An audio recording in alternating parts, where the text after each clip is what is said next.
Bonjour à tous, c'est Mathieu pour Motor Live.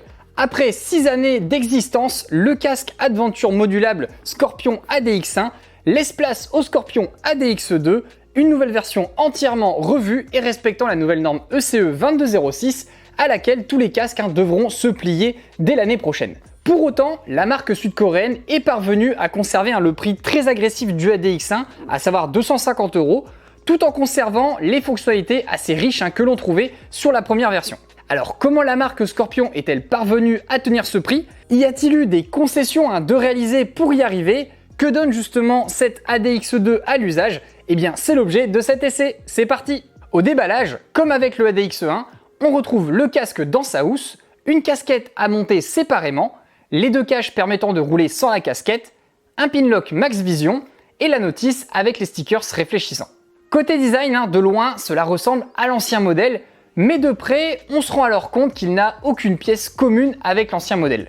Il fait d'ailleurs plus massif, un peu plus large, un peu plus long, ce qui lui donne un aspect typé gros casque, je trouve.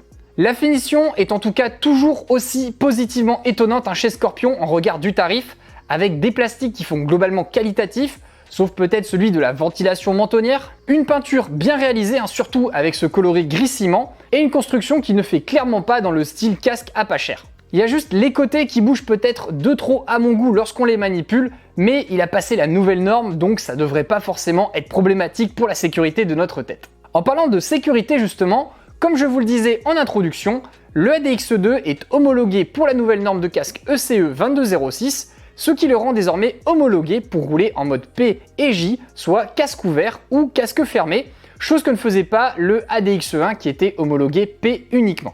La calotte est toujours en polycarbonate et le calotin en EPS double densité, soit des technologies très habituelles pour ce niveau de prix. La jugulaire est quant à elle tenue par une boucle micrométrique, toujours pratique sur ce type de casque car facilement manipulable même avec des gants. Le seul point qui m'a réellement surpris et que j'ai senti dès que je l'ai pris en main, c'est le poids de ce ADX2. Car autant vous dire que ce dernier a bien mangé à la cantine avec son passage à la nouvelle norme ECE 2206, puisqu'il est désormais annoncé à 1700 grammes sans la casquette et confirmé à 1920 grammes sur ma balance avec la casquette. Et là, ça m'a fait waouh, je pense que c'est même le casque le plus lourd que j'ai pu tester jusqu'à présent. Il a donc pris 200 grammes par rapport au ADX1, je l'ai même repesé sur ma nouvelle balance pour vérifier qu'il n'y avait pas d'écart entre l'ancienne et la nouvelle. Et clairement, c'est 200 grammes de plus, sans vouloir trop dévoiler la suite de l'essai, ça se sent à l'usage. Et franchement, ce point-là, ça m'a pas mal étonné parce que plein de marques ont réussi à garder à peu près le même poids, voire à alléger leur casque avec le passage à la norme 2206, mais là, il semblerait que ce soit pas le cas chez Scorpion, c'est un peu dommage.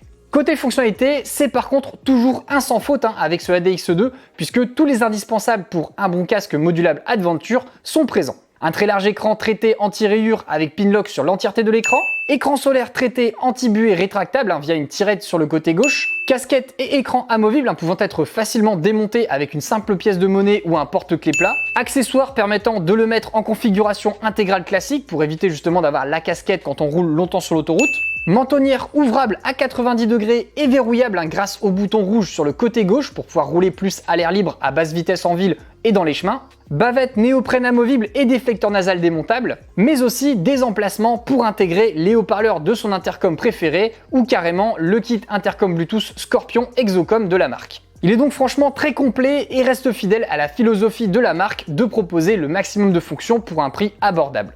Sur les entrées d'air, on retrouve une entrée d'air sur le front, réglable sur 2 niveaux ouverts-fermés, un extracteur d'air sur l'arrière non réglable, et une seconde entrée d'air sur le menton qui est atypique pour ne pas dire curieuse. En effet, cette dernière est dotée en façade de 2 parties, une première partie supérieure ouverte en permanence et une seconde partie inférieure dont l'ouverture est réglable sur 2 niveaux ouverts-fermés. Et en plus de cela, vous avez une seconde ouverture réglable sur 2 niveaux à l'intérieur de la mentonnière qui vous permet de recevoir sur votre visage l'air émanant des 2 entrées d'air extérieures. Pensez donc à bien l'ouvrir, sinon vous ne sentirez absolument aucun flux d'air. Il est déjà pas hyper ventilé puisque vous voyez, c'est vraiment des petits trous qu'il y a sur la partie mentonnière. Mais si vous les ouvrez pas, alors là vous ne prenez absolument aucun flux d'air. Donc c'est censé en fait permettre de ventiler en permanence l'écran grâce à cette ventilation passive. Mais comme l'écran est déjà doté d'un super pinlock Max Vision, je ne vois pas trop l'intérêt de ce système, sachant qu'il est loin d'être aisé à manipuler avec ses gants en roulant. On va pas se le cacher, mettre son pouce à l'intérieur de son casque avec en plus la bavette, c'est pas forcément le truc le plus simple. Pour ce qui est des mousses et de l'intérieur, eh bien j'apprécie toujours autant les intérieurs Scorpion et leur tissu Quick Wixé. C'est assez synthétique, mais je ne transpire pas trop dedans et il sèche vite, ce qui est bien pratique lorsqu'il fait chaud ou pluvieux. Les mousses sont entièrement démontables, lavables et dotées d'une bonne densité. Je me sens maintenu à l'intérieur sans être trop compressé, donc vraiment je trouve que c'est le bon compromis. Enfin, les porteurs de lunettes apprécieront toujours le système Quick Fit, permettant l'insertion des branches de lunettes sans difficulté, même si je trouve quand même que les lunettes flottent un petit peu, j'aurais bien aimé pouvoir les ramener un peu plus près de mes oreilles. Donc bon, c'est du petit détail, mais au moins vous avez pu voir que c'est testé et validé avec mes fausses lunettes d'essai. Parlons maintenant de l'usage sur route, et là-dessus, il y a du bon à raconter et du moins bon aussi. Passons rapidement sur l'enfilage qui se fait très facilement, comme sur tous les casques modulables, afin de parler tout d'abord de ce que j'ai trouvé bien avec ce ADX2, car je le répète à chaque essai, mais un avis sur un casque reste très personnel puisque votre perception variera fortement de la mienne selon votre moto, votre morphologie, vos sensibilités ou encore votre passif en termes de modèle de casque déjà possédé. La première chose que j'ai beaucoup aimé, c'est le champ de vision qui est toujours aussi énorme sur cette seconde version du ADX. On a pratiquement l'impression de ne pas avoir de mentonnière tellement le champ de vision vertical et horizontal est large. C'est très plaisant à l'usage, ce grand écran panoramique. Le Pinlock est toujours fidèle à lui-même et a toujours parfaitement fonctionné pendant mes essais estivaux et il devrait être efficace l'hiver également puisque c'est un vrai Pinlock officiel et non une copie. La seconde chose, c'est la solaire, elle est aussi très efficace et bien grande, ce qui permet d'avoir tout le champ de vision couvert et cela descend bien jusqu'au nez. La troisième, c'est l'aération globale du casque qui est plutôt efficace, qui est même en amélioration par rapport à la première version quand tout est ouvert, aération intérieure comprise, ne l'oubliez pas. Et si ce n'est pas suffisant, il suffit de rouler mentonnière ouverte. Alors là-dessus, autant en ville ou pour rouler tranquillement à basse vitesse dans un chemin, j'aime bien parce que c'est agréable surtout lorsqu'il fait très chaud. Mais pour rouler à haute vitesse, faut oublier parce que la mentonnière est longue et elle prend vraiment fort le vent une fois qu'elle est relevée. Ça vient donc vite tirer sur le cou lorsque l'on dépasse les 60-70 km/h. Si vous aimez bien rouler casque ouvert à assez haute vitesse, je vous conseillerais plutôt dans ce cas-là un casque dont la mentonnière se tourne carrément à 180 degrés pour vraiment ne pas l'avoir au-dessus de vous. Ensuite, le point sur lequel je suis partagé car je l'ai apprécié à moitié, c'est le confort global du casque résultant du poids et de la répartition de ce poids. Autant sur la partie mousse, c'est du très bon et je pourrais avoir ces mousses en contact de ma peau pendant des heures sans sourciller. Par contre, pour ce qui est des 1,9 kg, c'est une autre histoire. On sent que le poids vient surtout de la mentonnière qui est assez longue, on ne peut pas le nier, surtout quand on le compare au ADX1. Et résultat, ça a tendance à venir porter la masse du casque plus sur l'avant que sur le milieu du casque. Je le sens particulièrement lorsque je roule en chemin ou sur des routes cabossées parce que ça fait bouger le casque de temps en temps un petit peu vers l'avant. Et le résultat de tout cela, c'est qu'au bout d'une heure de conduite, je commence à sentir un peu de tirage dans la nuque. C'est pas super agréable, mais j'en arrive pas non plus au point de devoir retirer le casque au bout de quelques heures de roulage pour cause de grosses douleurs dans le cou. Ça vient juste légèrement tirer, mais c'est pas ultra marqué. Bref, c'est dommage, j'aurais bien aimé qu'il soit du même poids que le ADX1 qui était déjà pas mal au niveau poids et surtout doté d'une répartition du poids plus centrée comme l'avait le précédent modèle. Et ce qui est terrible en plus je trouve, c'est que c'en est d'autant plus regrettable car l'isolation phonique est assez bonne pour la catégorie et permet de rouler sur autoroute avec ce casque sans avoir mal au tympan. Après, comme toujours, ce n'est que mon ressenti personnel qui dépend de ma sensibilité et mes expériences avec d'autres casques, et donc pour vous ce sera peut-être différent. N'hésitez donc pas dans les commentaires à partager votre retour sur ce ADX2 si vous le possédez. Au final, le seul point que je n'ai pas aimé sur ce casque parce que j'ai pas vraiment réussi à m'y faire, c'est la casquette et son intérêt.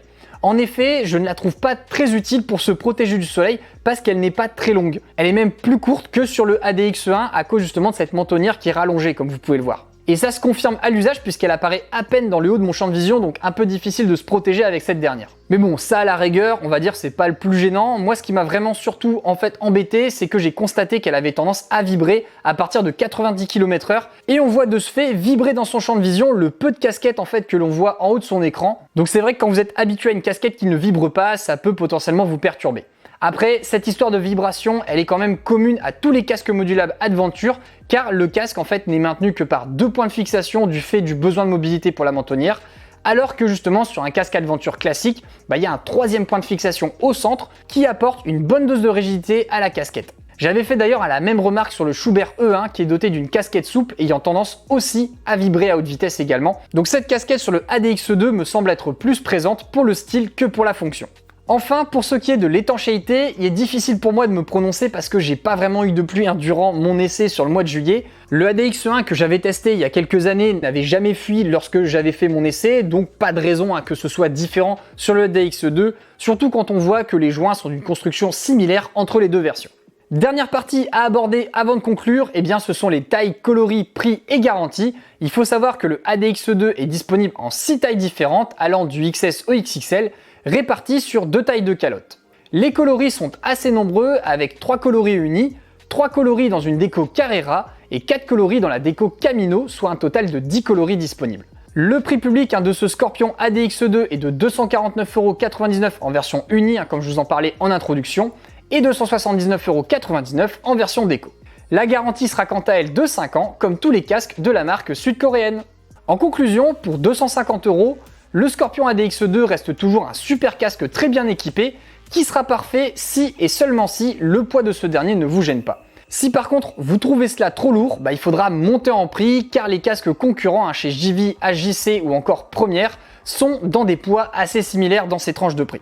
Ce qui est sûr par contre, c'est qu'à ce prix, il se permet d'être aussi bien équipé que des modèles concurrents 2 fois plus chers, donc ça peut donner à réfléchir avant de dépenser plus, mais ça ne se fait pas sans passer par quelques concessions.